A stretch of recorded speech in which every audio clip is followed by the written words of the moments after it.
Mr. Speaker, just before I make my contribution, I would like to ask leave of you, Mr. Speaker, to take this opportunity to wish all my constituents all the best for the holiday season, all the members in this honorable parliament, and all of the people of St. Lucia by extension. I expect that from the leader of the opposition. I expect that. I wish everyone all the best. We have mind readers in here. Honorable member. Thank you. Honorable leader of the opposition. Honorable leader of the opposition.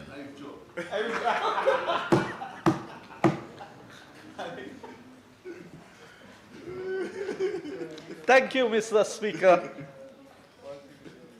Mr. Speaker, as I begin my contribution towards this debate, I am stating clearly that I support the position or the motion before the Honorable House to guarantee on behalf of SLASPER the 100 million for the construction of the terminal at HIA.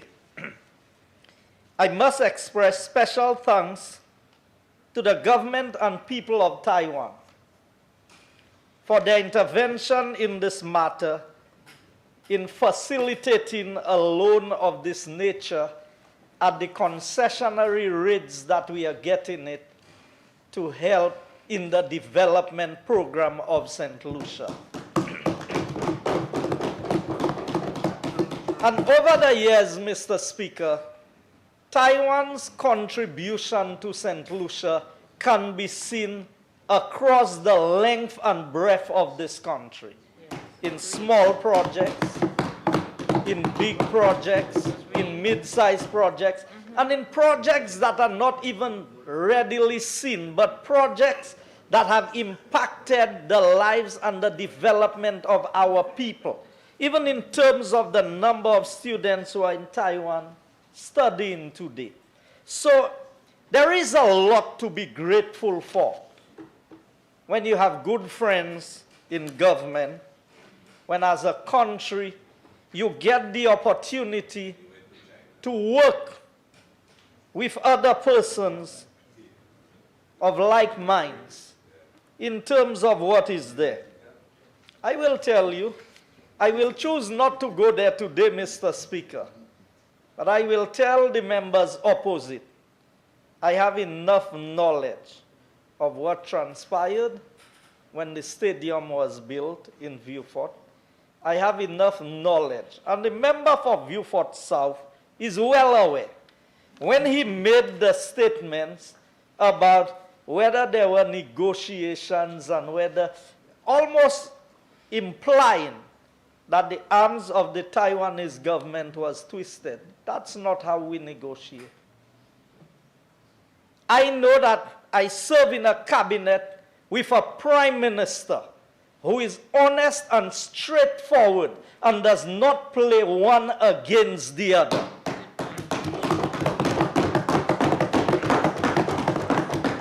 So, at the end of the day, we are a country and we negotiate. And we negotiate with all parties.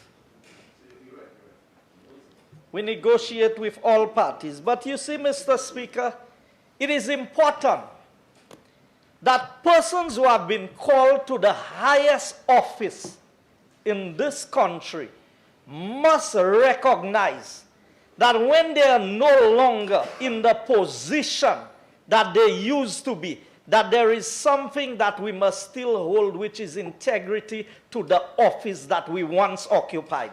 And not when it is convenient to forget everything that you stood for. Because today, the shoe is on the other foot. But you see, Mr. Speaker, these are vital lessons for all of us in this honorable house. And as we go through the debate and the discussion, a lot has been about trust. You know, I heard members opposite, the member for Viewfort North, talking about the project. What information do we have? What is going on?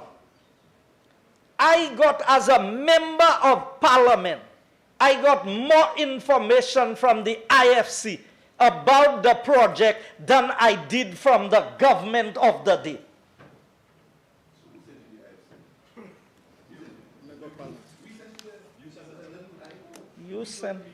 You sent me there.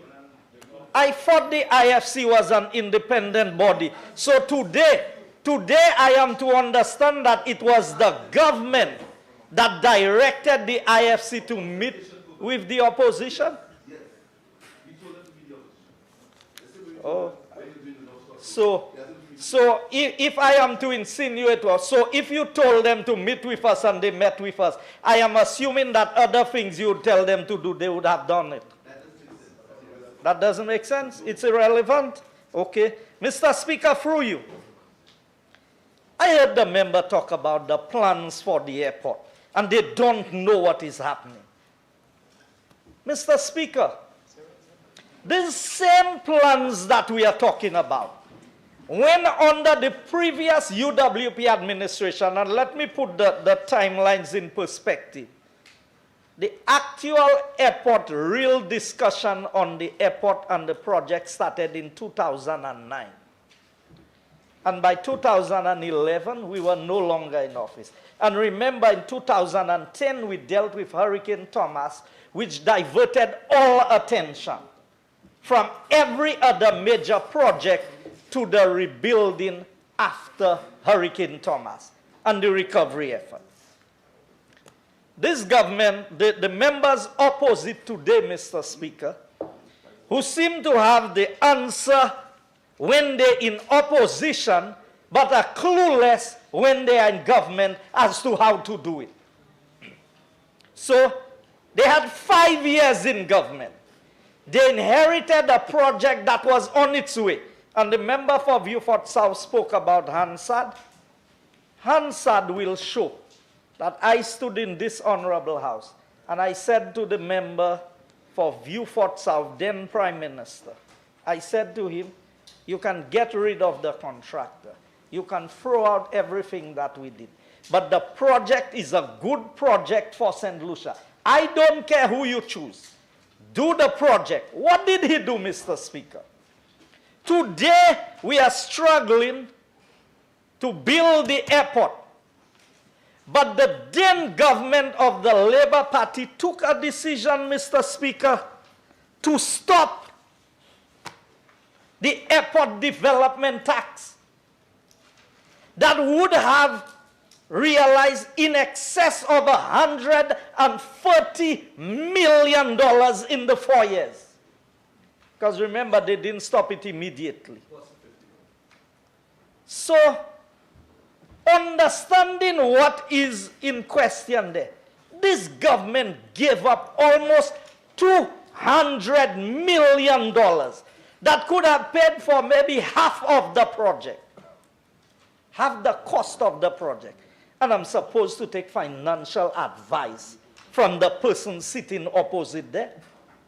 I mean, Mr. Speaker, as we go through the numbers and we begin to understand what is at stake, and what was the line of reasoning and argument, Mr. Speaker? There's not a block in the ground, but you are charging the people. And we know a small percentage of St. Lucians travel compared to the amount of tourists that is coming or foreigners. So in essence, only the people using the airport would be paying for the airport. That was the genius of what the United Workers' Party did. So if you never use the airport, you would not contribute to building the airport. Every island doing that, they're not ingenious. Every island have an airport in that solution. So why you stop it? So why you stop it? Why you stop it? You know, Mr. Speaker, Why you stop it? I am not even going to respond to that because at the end of the day, the members are so clueless that they stop But you know, Mr. Speaker, the irony of all of this is while they did that, they imposed a levy on water for the desilting of the Roseau Dam and sat in office for 5 years and did not take out a shovel of silt from the Roseau Dam. But it was okay to levy all the people of St. Lucia. But it was not okay to levy to keep the airport development tax on. I mean, Mr. Speaker, that is basic. That is at the elementary level. That is not something that takes a genius to think about. Most persons, they collect. So if you're going to build a house, Mr. Speaker, what do? You begin to save. When you begin to save, because the bank most likely will need a deposit. Now, I heard them talking about a loan. You cannot take the loan in little bits and pieces. So for all your life, you may live 30 years, 40 years. You're working for 20 years. You've not taken a loan. You don't have a debt. But the day you decide I'm going to buy a car, you don't have the cash. You take a loan. You take a loan against the assets that you have built, and you take a loan against your projected income and your ability to pay. And that is what the opposition cannot get hold of. But I know they know better than what they say, Mr. Speaker. I think it is a deliberate attempt to mislead. But I will say, Mr. Speaker, I heard the member for Castries East. He spoke at length about all the deals with the airport. It's already a document of the House that increase, it is Cabinet Conclusion number 384 of 2015. The following Cabinet Conclusion is submitted for your attention. Increase in airport service charge to facilitate the Huronora International Airport public-private partnership transaction. So the same government that went and zeroed the $35 US that we were collecting came back in 2015 and passed a new cabinet conclusion, Mr. Speaker.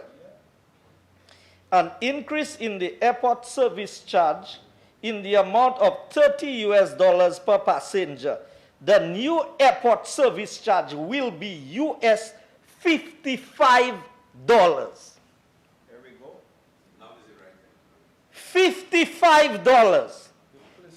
And I can tell you, when we met with the IFC said that the companies were looking at that, but they had difficulty with the $55. They wanted between $60 and $65 if they were going to build the airport. Now, pay attention, Mr. Speaker. Pay attention to what I'm saying, Mr. Speaker. 55 or $60. Under the UWP administration, we had put in $35 for the building of the airport terminal. And on completion of that project, over the time period, after we would have paid, because they ask, what about if you have a bad year? Of course you can expect to have a bad year. But if we go on historical records, our numbers have not decreased to any significant number in any extended period of time. We had Hurricane Thomas. We had Hurricane, if you go back as far as Hurricane Arlene, you go to all of the hurricanes that we've had in the region. The historical records of SLASPA will show that there's been a consistent increase in the number of arrivals. So when you work out loans and projections and what you're looking at, you look at trends. What have been the trends? What are the eventualities that we can expect? And I'm hearing the member for Viewfort South talk about Brexit. Brexit. You know what is happening in the UK? But look at what is happening in the US market. Look at what is happening in the other markets. So look at what is happening with the second American Airlines flight coming in from Miami. I mean, you would know there's difficulty sometimes in getting a seat out of St. Lucia because the evidence is showing otherwise. But you see, the reality is, Mr. Speaker, that what is happening is this opposition is engaged in scare tactics. So they want to make the people of St. Lucia scared of $100 million of a guarantee for SLASPA. Now, Mr. Speaker, we have to understand how guarantees work.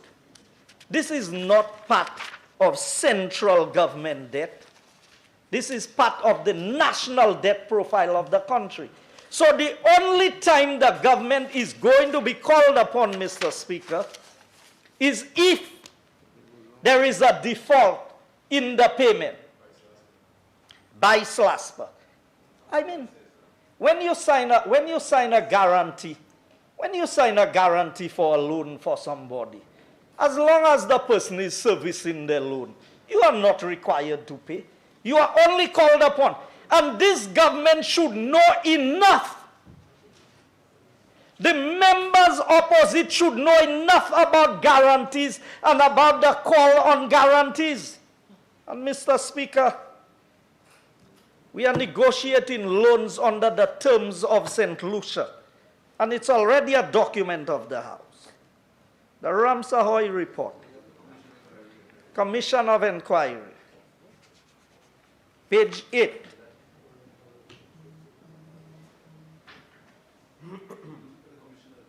Page 8. That's what it says, Mr. Speaker.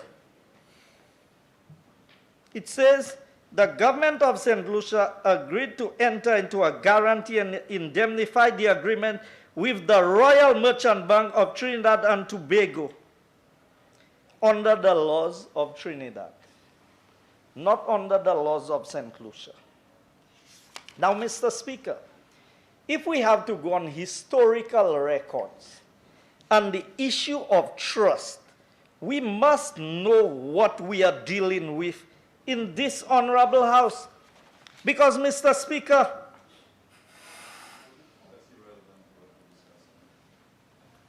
that's irrelevant. It is very relevant.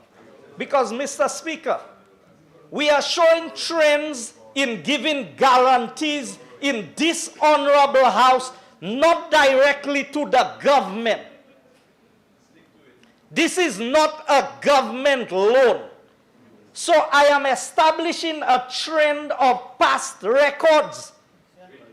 Because you see, so if you do not know what your past mistakes have been, you are doomed to repeat them in the future.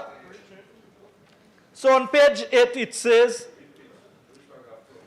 it was expressed to be governed by the laws of Trinidad and Tobago, and under it the government of St. Lucia agreed to submit to the jurisdiction of Trinidad and Tobago. We are not submitting our jurisdiction.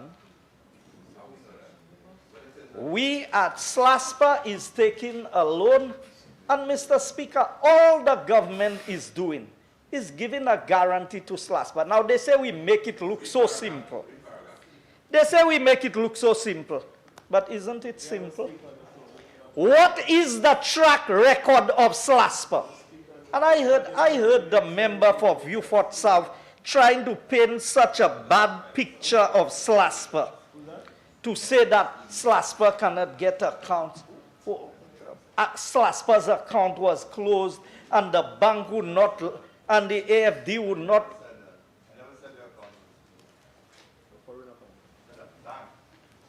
Yes. No, you said about an account. They had to close an account. Now, Mr. Speaker, I need to establish some trends here so that we can make comparisons. And Mr. Speaker, here's my point.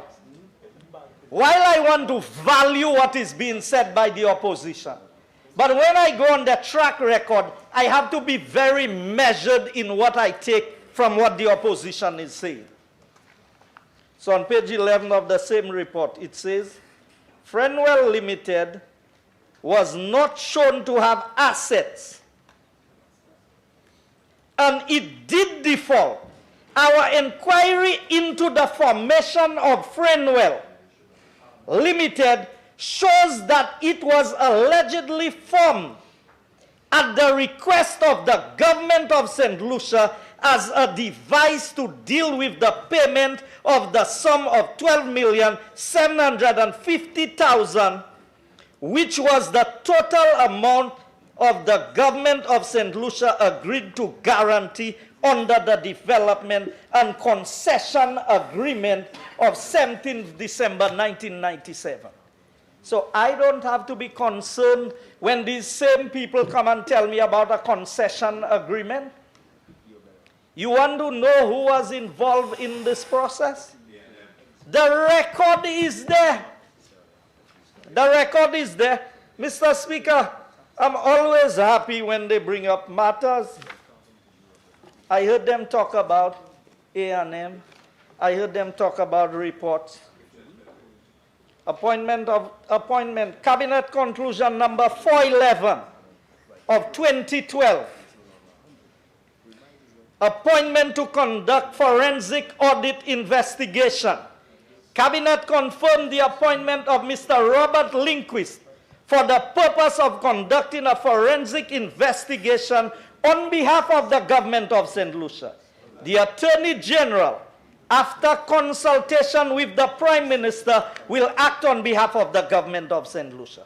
Mr. Speaker, I've been asking in this honorable House, if we paid $3 million for a report, and Mr. Speaker, I have the copy of every invoice that was paid by the government of St. Lucia before it was deleted from the system.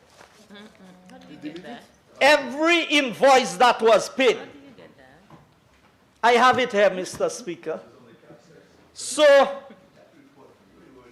I'm not worried about the report. You all are scared of putting out the report, but I'm not worried about the report. I'm not worried about the report. Let me this one, honorable member. No, not this one, this one. You talk about phone records. I have all the phone records there.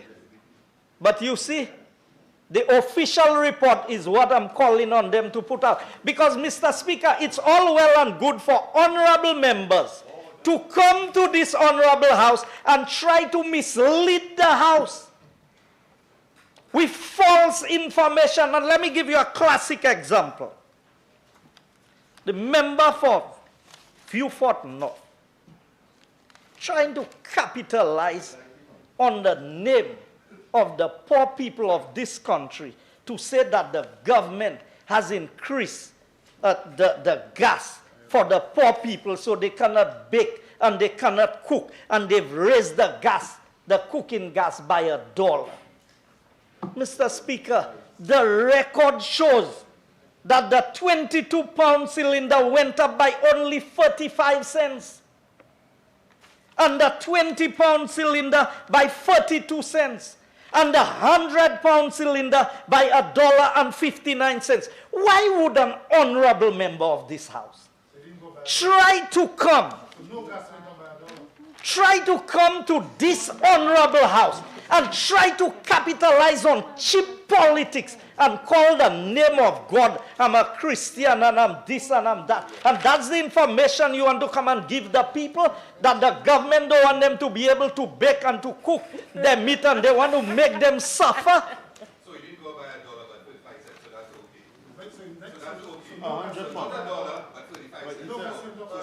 No, he said poor people buy $1. You see, Poor people buy $1. Mr. Speaker, Honorable members, Speaker. honorable members, allow the minister to. Honorable members, members for Soufriere, member for Soufriere, Now a lesson in math. member. I would like to hear the member for Castries Southeast. Not a dollar. Mr. Speaker, No dollar. Mr. Speaker, at the end of the day, you know, you round off your numbers sometimes. So I can understand if it was 65, if it was above 50, and he rounded it off to $1. 45 cents, you didn't round it off to 50 cents. You round it off to $1. And you decide to capitalize and to give a whole lecture about Christmas and why we want to make people suffer. That's the level of the politics that we want to play in this honorable house, and we say we have the interest of the people. So going back to where we were, Mr. Speaker, the 100-pound cylinder. I said the 100-pound cylinder. Honorable member went for by Castries 159. Southeast. Proceed, sir. Yes, Mr. Speaker. So you see, the attempt to play on the sympathies of people, which is exactly what the opposition is trying to do there, to make it a big issue of the $100 million that is being guaranteed for SLASPA. Mr. Speaker, let's speak about guarantees. Because sometimes it is important for us to understand the issue of guarantees. Because if we do not understand the issue of guarantees, so we're talking about guarantees by government for entities outside of central government. So it's not a project being implemented by the government.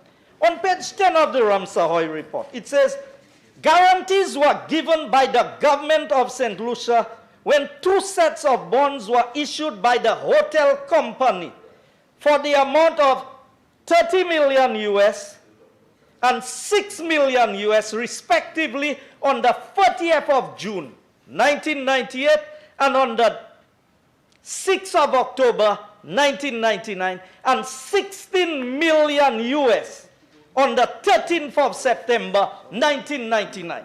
Now, Mr. Speaker, if we add all of these numbers together, the then government gave Rochamel 52 million US dollars worth of guarantees. That is what the Ramsar report said. You had the opportunity to go there. You sent a lawyer and speak for you. You didn't go. I weapon now. Upoko weapon now. I weapon now. Mr. Speaker, through you, I want the honorable member to go and answer his name. I am ready to answer mine when you all are ready. I told you that.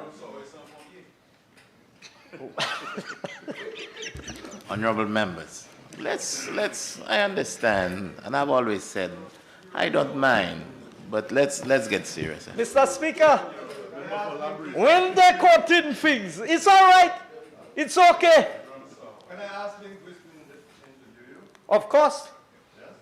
But you bring in the report here. Honorable member of Castries Southeast. Sorry, my apologies, Mr. Speaker. You are one of the interview. He can interview me at the time. So, you think I have things to worry about? Honorable. So, yes, Mr. Speaker. So, going back to where we were. Now, Mr. Speaker, that's not all you know. And I'm establishing a trend. And I can understand why members opposite are so concerned about guarantees. Because you know, people think that because they do things, if you're doing something, you'll do the same thing that they did. So they're watching. But they have a lot to watch because what we are doing is above board. What we are doing, we didn't come for the guarantee after the fact. And I will establish that, Mr. Speaker. We didn't hide the amount in an overall figure and come to the House. And I will show you. When the bank disbursed the money, it took out whatever it wanted from it, and it gave the rest to St. Lucia. But the Parliament of St. Lucia was the one that approved the money. How much it took out? 17 million. And you went back and negotiated 2.5 lower. So it went to 40. Honorable member, don't speak across. Speak through me. My Remain apologies, focused, sir. My apologies, Mr. Speaker. I have all the figures. So,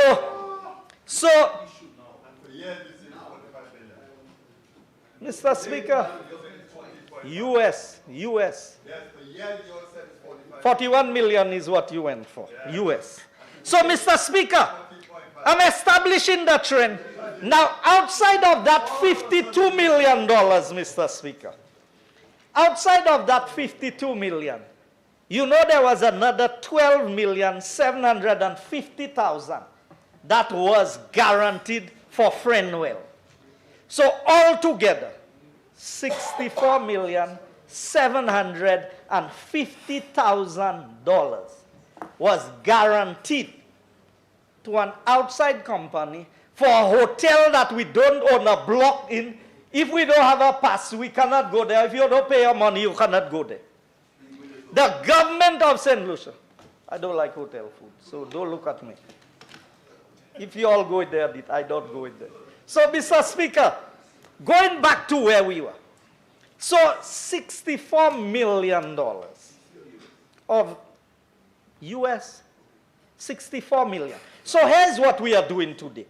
We are approving a guarantee, Mr. Speaker.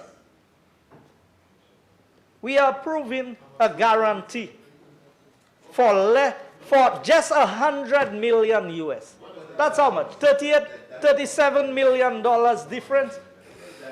What's the present value of money? And if you compare when they did that back in 1997 to 2018, and you want to make it look like we are doing something so bad by approving money to build a terminal that is so much needed in this country.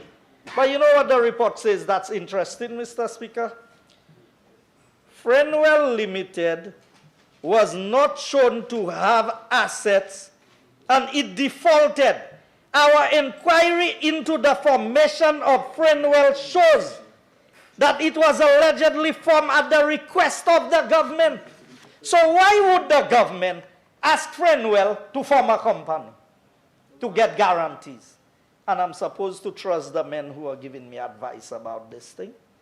So when they tell me a concessionaire comes in, when they tell me we're going to give a concessionaire to run the airport, how do I know what the concessionaire's deal is with them? 900 million. Mr. Speaker, we must follow the trends so that we can understand what advice we are being given. You will not see it. You're too blind to see the trend.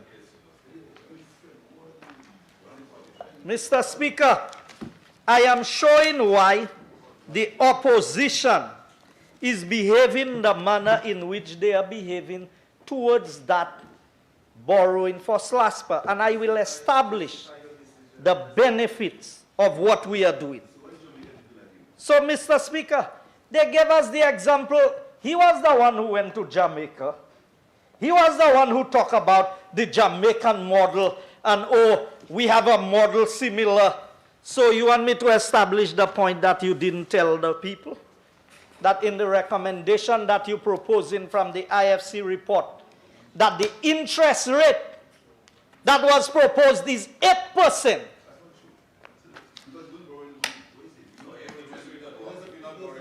Interest rate. You see, Mr. Speaker, that is the problem.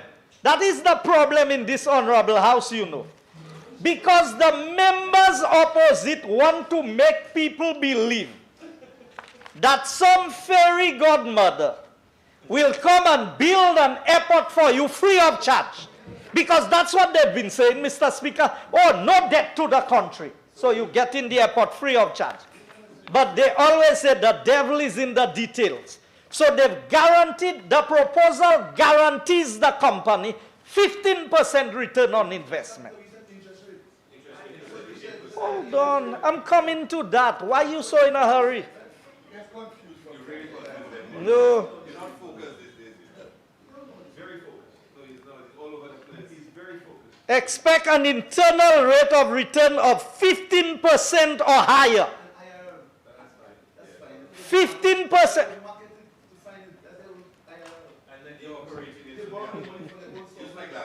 And then debt financing at 8% for 11 years. So, Mr. Speaker, Honorable members, please allow the member for Castries South. Leader of the opposition, sir. Leader of the opposition.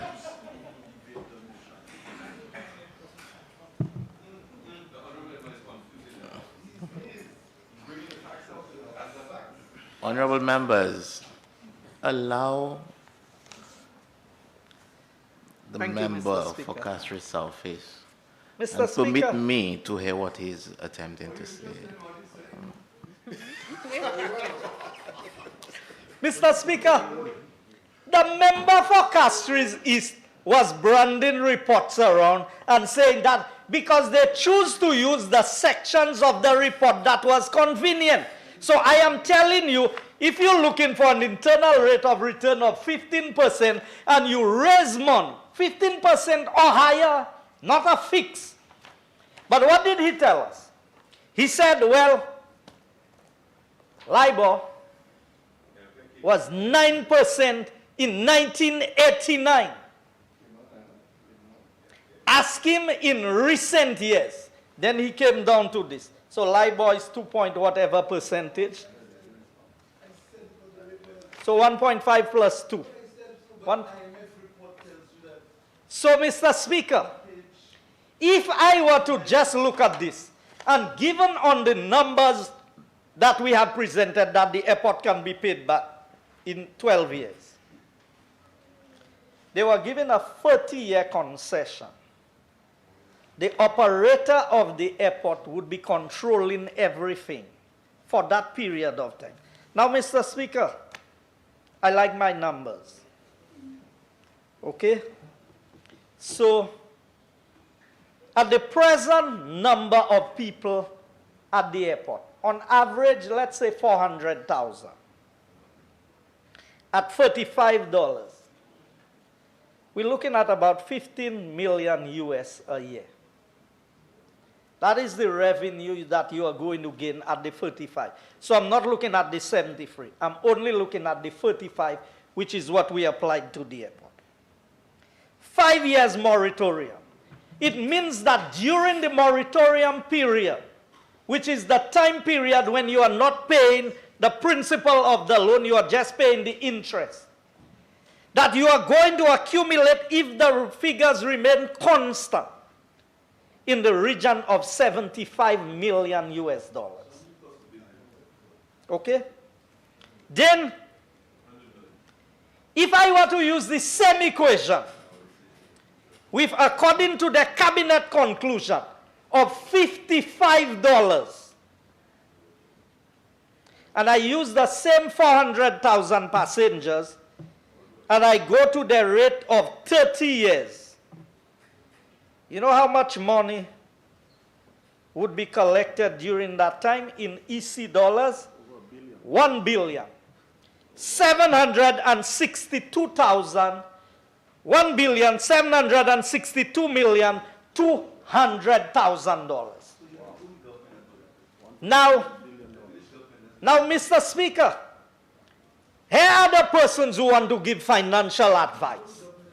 That a project, let's use worst case scenario. We are borrowing $100 million at the interest rate we have, 20 years, you pay back another 100 million. So you're paying 200 million US back, loan plus interest.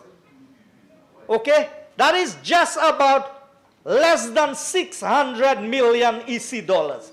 So you telling me, give up $1,762,200,000 just for the sake of saving the percentage point of what my debt to GDP ratio is? Because that's the argument. The only argument of the opposition today is that debt to GDP ratio will increase. Now, but the same government, the same government was taking a loan. You see, they're talking about space. They were taking a loan to change the street lights of $15 million US. When there are several companies out there who are willing to put on all the lights for them, all the lights, and be paid of the savings, no capital investment. But they were negotiating a loan with CDB to go and take the loan. Oh. But they went to slow it down. But you know why? Because you didn't want Lucia to control the procurement. That's why you didn't go there. So you see, Mr. Speaker, that is why this country found itself in the mess that it is today. Because when you tell me a government, for the sake of increasing the debt by $100 million, will give up $1.2 billion. You're sharing in the profits that they Mr. Speaker, he's sharing. Mr. Speaker, so the cost of freeness, let me tell you, they said we're getting an airport free. You know what the cost of freeness is according to the Labour Party? $1.2 billion. That is the cost of freeness. So you can keep your freeness. You see your freeness you offer, keep your freeness. Because if freeness is going to cost the people, and have them talk about the young people and the children of St. Lucia who would have to pay back that loan. So the children of St. Lucia will have to pay back a loan of $100 million US. But the children of St. Lucia should give up $1.2 billion to a foreign entity to control for 30 years. And you want me to take that financial advice? That is what you all are proposing to this honorable house. And I want you to dispute the numbers that I'm giving there. 400,000 passengers. And we left it at a flat rate, Mr. Speaker, of 400,000 passengers. We did not calculate it to say there's going to be a growth. And we did not even factor in the landing fees. Mr. Speaker, on a point of order. Mr. Speaker, earlier today, and the honourable member is misleading the House, and blatantly misleading the House. What's new? Earlier today, the honourable member from Castries is explained that we will be receiving from the operators a fixed sum of money over the period of time, plus the taxes that we'll also receive. How much? And he indicated the specific numbers. And therefore, if the honourable member is making a comparison, he has to state, over the period of time, they would get 1.7 billion, but how much will accrue to us? And the honourable member from Castries is read from the agreement, and he gave specific figures. I have no difficulty in the member from Castries Southeast doing an analysis of the figures, but he is deliberately misleading the House by causing people to have the impression that $1.7 billion would be earned, and all of it would belong to the operator, when the member from Castries had indicated clearly the figures and how it would be shared. And I think the member is fully entitled to do his analysis and to show the merits of his position, Mr. Speaker. But you cannot continue to mislead the House using figures you know that are not accurate. Honourable members, I think it is the member for Viewfort South who indicated that sometimes members say things as, I would say, right, that you say it almost, for example, for the exaggeration of it. And I will say this because I want to make a point here. Because at one time it was said that the Prime Minister was giving away all the lands in Viewfort. Not today, it was not said today, but in the past.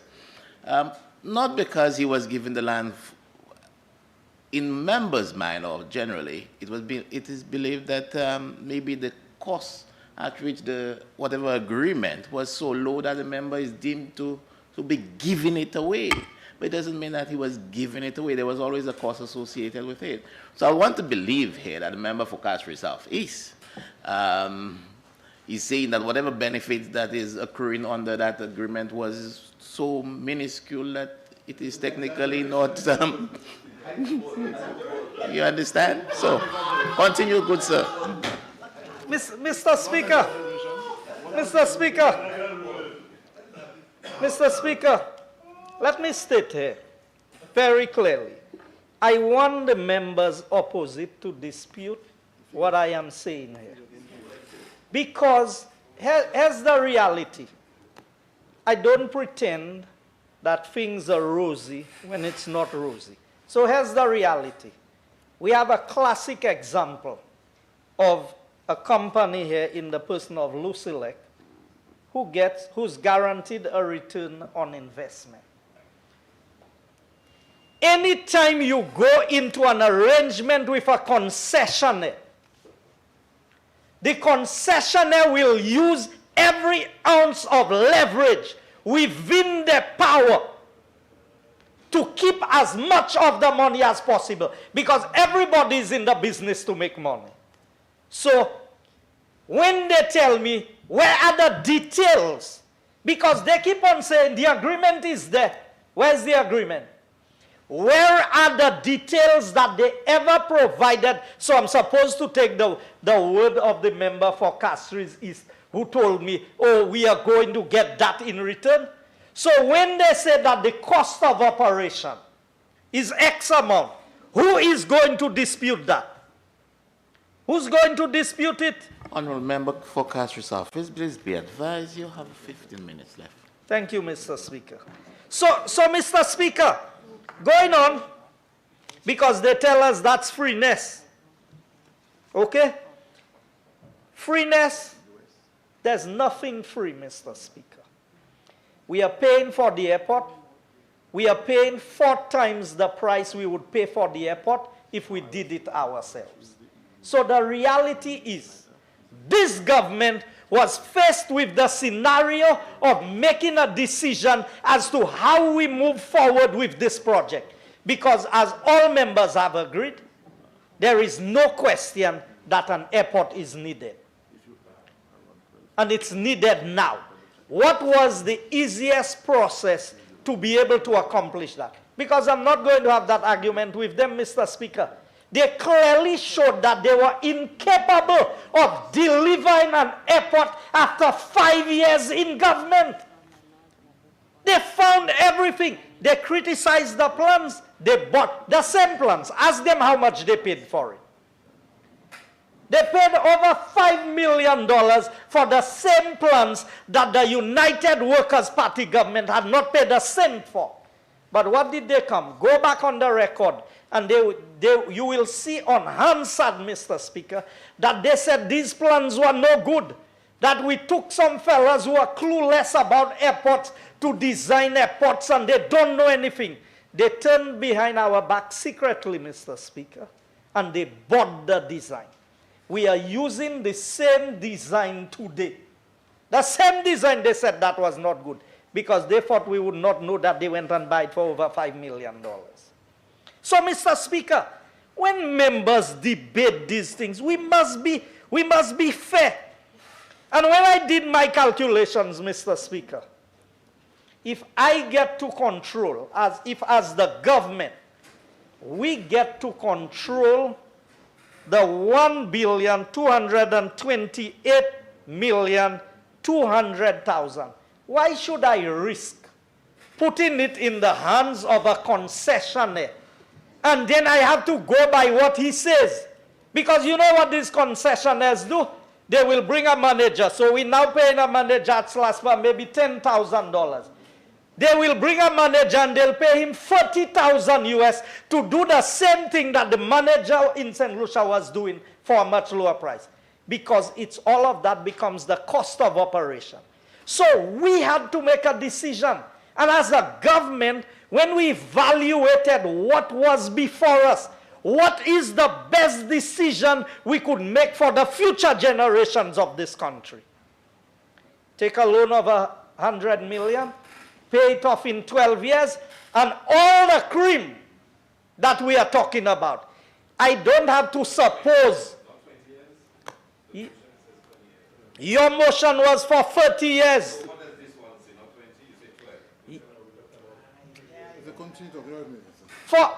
You see, Mr. Speaker, they were given a concession of the airport for 30 years with an option to renew. Yes, to renew. You said it. You said it for an extra 5 years. No, you're saying. Honorable member, please continue, sir. Mr. Speaker, the members opposite failed the people of this country. It is sad that 3 of the leading MPs within the opposition are from Viewfort, and they have done everything they possibly can to stop this airport project from happening. They were in government for 5 years, they stopped it. They're now in opposition for 2.5 years. They're still trying to stop the airport development in Viewfort. And Mr. Speaker, I'm asking myself, how could I be a representative of an area that a project of that magnitude is coming in? You know, we talk about the concessionaires. You know what? You know when you have the leverage, what you can do, Mr. Speaker? So we can build our airport at our own expense. We pay our loan. And we get if we want to get a concessionaire, we call the shots, not them. Because you see, Mr. Speaker, some people don't trust themselves.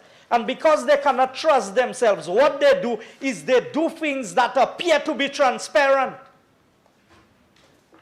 So like they caused Friendwell to be formed to pay $12 million for something that the report says we were not obligated to pay. And they didn't pay 12, they paid 14.5 million. And the report is clear that we were not obligated to pay. And the leader of the opposition was a member of the government at that time. He didn't raise an issue. In the picture on the star, he was there standing when the deal was being signed. But today, Mr. Speaker, we are making a decision that is going to benefit the future generation. Because you know how much this country can do with $1.2 billion over the next 30 years. So why put that in the hands of a foreign entity? But this is the government that accuses us. These are the members of parliament who accuse us of friends, family, and foreigners. But look at what they want to give to foreigners. They want to give the most sure form of revenue. The airport developed. People will always travel. And even the Bible says that, Mr. Speaker. You see, when you're going into business, you have to weigh what kind of business you're going into. So even the Bible describes that men will run to and fro. They will be going up and down. So there's always going to be traveling. So to paint the picture that you know somehow some big disaster is going to befall St. Lucia and we are not going to be able to service that loan and government. Is that the picture? So when you gave it to the concessionaires, Mr. Speaker, when it was given to the concessionaire and the airport closed and no tourists not coming to St. Lucia, so the concessionaire would take money from his pocket and pay the airport for you? But all he would do is take an insurance against it, and you would still be paying the insurance. So why can't you take the insurance for yourself? What kind of financial advisors is that?